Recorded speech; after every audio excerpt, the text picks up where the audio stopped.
आज है 31 अक्टूबर 2024, दिन गुरुवार। Welcome back to clean news UP. चलिए देखते हैं उत्तर प्रदेश की 25 फटाफट बड़ी खबरों को। यूपी के बुजुर्गों को भी मिल गया दिवाली का गिफ्ट, मुफ्त इलाज के लिए पंजीकरण शुरू। दिवाली पर यूपी के बुजुर्गों को सौगात मिली है। प्रदेश के 70 साल या इससे अधिक उम्र वालों को आयुष्मान वय वंदना कार्ड के लिए पंजीकरण शुरू हो गया। ये कार्ड उन्हें सालाना 5 लाख रुपए तक मुफ्त इलाज की गारंटी देगा। अखाड़ा परिषद का ऐलान, जो सनातनी नहीं उसे महाकुंभ मेले में नहीं लगाने देंगे दुकान। अखिल भारतीय अखाड़ा परिषद महाकुंभ में गैर सनातनियों को दुकान नहीं लगाने देगा। इसके लिए परिषद की बैठक प्रयागराज में अगले सप्ताह होने जा रही है। इस बैठक में इस पर मुहर लगाई जाएगी। अखिल भारतीय अखाड़ा परिषद के अध्यक्ष महंत रविंद्र पुरी ने कहा कि लोग खाने पीने में बहुत कुछ मिलाकर बेचते हैं, जिससे धर्म भ्रष्ट होता है। उन्होंने कहा कि ऐसा होने पर इसकी जानकारी होगी तो महाकुंभ में आए अन्य श्रद्धालु भड़क सकते हैं, जिससे बड़ा विरोध होगा और आस्था के स्पर पर दाग लगेगा। दिवाली छठ के लिए सफर कर रही भीड़ बेकाबू, यूपी रोडवेज ने चलाई अतिरिक्त बसेस। दीपावली और छठ पर प्रयागराज आने वालों की संख्या लगातार बढ़ती जा रही है। दिल्ली और मुंबई रूट से आने वाली ट्रेन में यात्रियों की भारी भीड़ देखने को मिल रही है। जनरल बोगी की बात छोड़िए, स्लीपर और एसी में भी यात्रियों की भीड़ थी। ऐसा ही हाल बसों का भी हो रहा है। कई शहरों की बसेस में सफर करने की जगह नहीं। धनतेरस से शुरू हुए दिवाली के पर्व ने यात्रा को और भी व्यस्त कर दिया है। सीएम योगी का बड़ा फैसला, 15 नवंबर तक यूपी में 24 घंटे रहेगी बिजली। मुख्यमंत्री योगी आदित्यनाथ के निर्देशों पर उत्तर प्रदेश पावर कॉर्पोरेशन प्रबंधन ने धनतेरस, भाई दूज व छठ पूजा को देखते हुए पूरे प्रदेश को 15 नवंबर तक कटौती मुक्त अनवरत बिजली सप्लाई देने का आदेश जारी किया। बिजली सप्लाई में कोई व्यवधान न पड़े, इसके लिए पावर कॉर्पोरेशन और सहयोगी वितरण डिस्कॉमों ने व्यापक तैयारियां की हैं।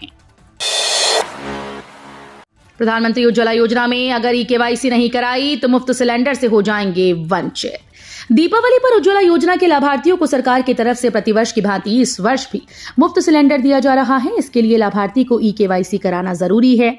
सिलेंडर लेने के लिए ऑनलाइन बुकिंग करनी होगी। बुकिंग के बाद यदि आपने अपने खाते की ई-केवाईसी कर ली तो मुफ्त सिलेंडर की धनराशि सीधे आपके खाते में पहुंच जाएगी। मिडिल क्लास के लिए ईरा की बंपर योजना, नोएडा एयरपोर्ट के पास दिवाली से प्लॉट ही प्लॉट। दिवाली से पहले Yamuna expressway industrial development authority Noida international airport के पास सेक्टर 18 और 24A में 821 रेजिडेंशियल प्लॉट लॉन्च कर रहा है। आज 31 अक्टूबर से 30 नवंबर तक आप आवेदन कर सकते हैं और 27 दिसंबर को ड्रॉ निकलेगा। इस बार छोटे प्लॉट ज्यादा हैं। सबसे छोटा प्लॉट 120 वर्ग मीटर का है। उम्मीदवारों के लिए अपडेट, रजिस्ट्रेशन शुरू, 11 नवंबर से पहले करें आवेदन। उत्तर प्रदेश लोक सेवा आयोग भर्ती परीक्षा की तैयारी करने वाले उम्मीदवारों के लिए महत्वपूर्ण खबर है। यूपीपीएससी ने संयुक्त राज्य कृषि सेवा मेंस एग्जाम 2024 के लिए पंजीकरण प्रक्रिया शुरू कर दी। जो भी उम्मीदवार उत्तर प्रदेश लोक सेवा आयोग कृषि सेवा परीक्षा 2024 की प्रारंभिक परीक्षा में उत्तीर्ण हुए, वे मुख्य परीक्षा में शामिल होने के लिए आवेदन कर सकते हैं। 1 नवंबर को भी यूपी में रहेगा सार्वजनिक अवकाश। दिवाली पर योगी सरकार का बड़ा ऐलान। उत्तर प्रदेश की योगी आदित्यनाथ सरकार ने दिवाली पर छुट्टियों को लेकर बड़ा ऐलान किया है। दिवाली के चलते आज 31 अक्टूबर को तो पूरे राज्य में छुट्टी पहले से ही निश्चित है, लेकिन अब सरकार ने 1 नवंबर 2024 को भी दिवाली के अवकाश की घोषणा कर दी। इसके चलते पूरे राज्य में 1 नवंबर को भी सार्वजनिक अवकाश रहेगा।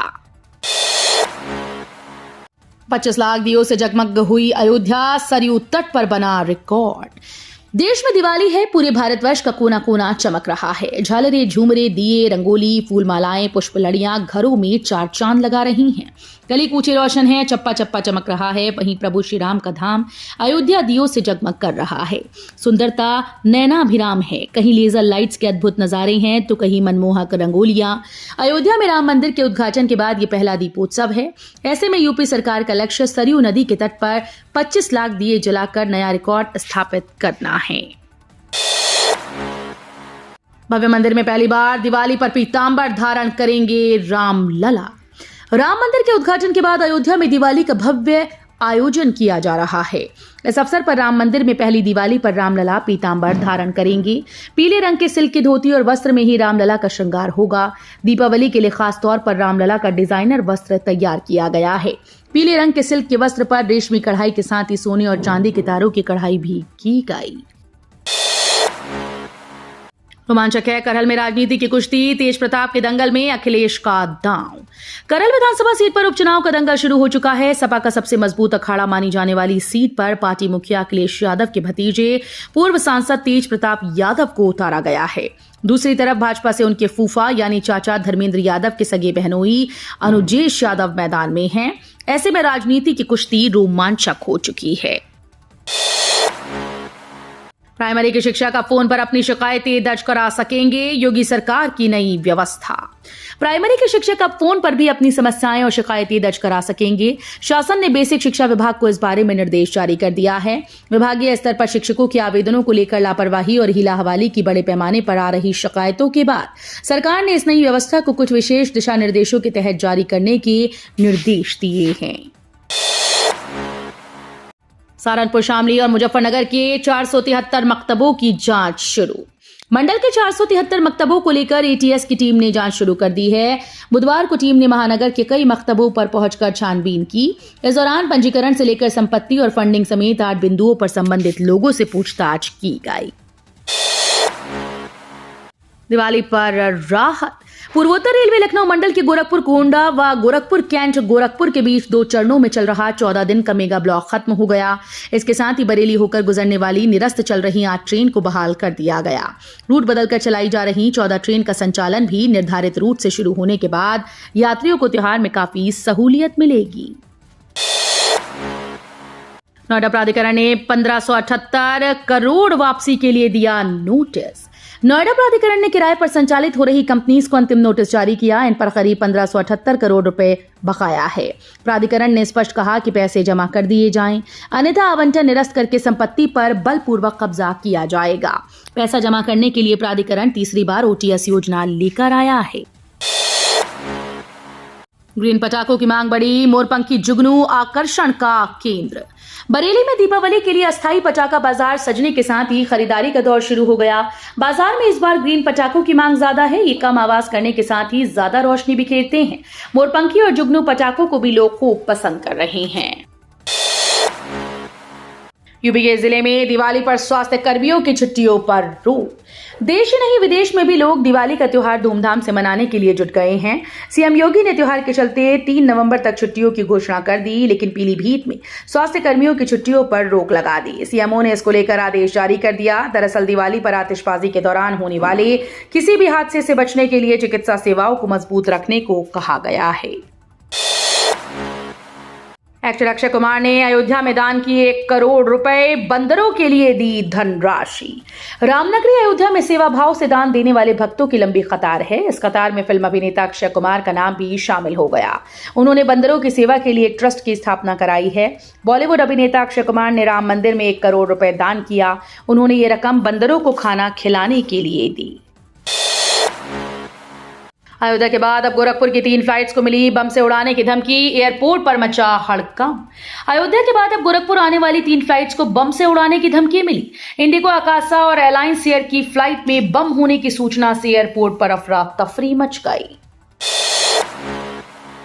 छुट्टियों पर बिना बताए बाहर चले जाते थे पुलिसकर्मी। पुलिस कमिश्नर ने नई व्यवस्था की। अभियोजन शाखा में तैनात पुलिसकर्मी न्यायालय में सार्वजनिक अवकाश और अन्य छुट्टियों पर बिना बताए शहर से बाहर चले जाते थे। इसकी शिकायत पर पुलिस कमिश्नर अमरेंद्र सिंह सेंगर ने नई व्यवस्था की। उन्होंने आदेश दिया कि इन छुट्टियों पर अभियोजन शाखा के पुलिसकर्मी पुलिस लाइन में ड्यूटी करेंगी। धीरेन्द्र शास्त्री के बयान पर भड़के मौलाना तौकीर, दिवाली पर पटाखों को लेकर भी की बयानबाजी। बागेश्वर धाम के पीठाधीश्वर पंडित धीरेन्द्र कृष्ण शास्त्री के बयान पर आईएमसी प्रमुख मौलाना तौकीर रजा ने तीखी प्रतिक्रिया दी। उनका कहना है कि दिवाली केवल रोशनी और आनंद का त्योहार है, न कि धमाकों और पटाखों का। उन्होंने कहा कि किसानों पर पराली जलाने पर मुकदमा और जुर्माना लगाया जा रहा है। 1 नवंबर से बदल जाएगा यूपीआई पेमेंट, होंगे ये 2 बड़े बदलाव। गूगल पे, फोन पे और पेटीएम यूजर्स दें ध्यान। यूपीआई लाइट के यूजर्स के लिए खुशखबरी है, क्योंकि उनके 1 नवंबर 2024 से यूपीआई लाइट प्लेटफॉर्म में 2 बड़े बदलाव किए जा रहे हैं। अगर बदलाव की बात की जाए तो 1 नवंबर से यूपीआई लाइट यूजर्स ज्यादा पेमेंट कर पाएंगे। भारतीय रिजर्व बैंक ने हाल ही में यूपीआई लाइट की ट्रांजैक्शन लिमिट को बढ़ा दिया है। अगर दूसरे बदलाव की बात की जाए तो 1 नवंबर के बाद अगर आपका यूपीआई लाइट बैलेंस एक तय सीमा से नीचे चला जाएगा। विनिर्माण बढ़ाएंगे औद्योगिक नगर, 28,602 करोड़ रुपए का होगा निवेश। मोदी सरकार ने 12 नए औद्योगिक शहर विकसित करने की घोषणा की थी। उनके अमल की दिशा में कदम उठाने शुरू कर दिए हैं। 12 नए औद्योगिक स्मार्ट शहर बनाने के लिए राष्ट्रीय औद्योगिक गलियारा विकास कार्यक्रम के तहत 28,602 करोड़ रुपए का निवेश होगा। LAC से पीछे हटी भारत चीन की सेना, दिवाली पर कराएंगे मुंह मीठा, सेना ने बताया सीमा का हाल। वास्तविक नियंत्रण रेखा पर डेमचौक और देपसांग में भारत और चीनी सेना के सैनिक पूरी तरह से पीछे हट गए। पूर्वी लद्दाख में दोनों सेनाओं के पीछे हटने की प्रक्रिया पूरी होने के साथ ही दीपावली पर दोनों देशों की सेनाओं के द्वारा पेट्रोलिंग का रास्ता साफ हो गया है। दिवाली पर दोनों सेनाएं एक दूसरे का मुंह मीठा भी कराएंगी। UP police constable final answer key जारी। कई दिनों से इंतजार कर रहे उत्तर प्रदेश सिपाही भर्ती 2024 में शामिल हुए लाखों अभ्यर्थियों का इंतजार खत्म हो गया। उत्तर प्रदेश पुलिस भर्ती प्रोन्नति बोर्ड UPPRPB ने लिखित परीक्षा की फाइनल आंसर की जारी कर दी। इस परीक्षा के माध्यम से 60,000 से अधिक पदों पर भर्ती की जानी है। तो ये थी आज की 25 फटाफट बड़ी खबरें। अगर आपको न्यूज पसंद आई हो तो वीडियो को लाइक और शेयर जरूर करें। धन्यवाद।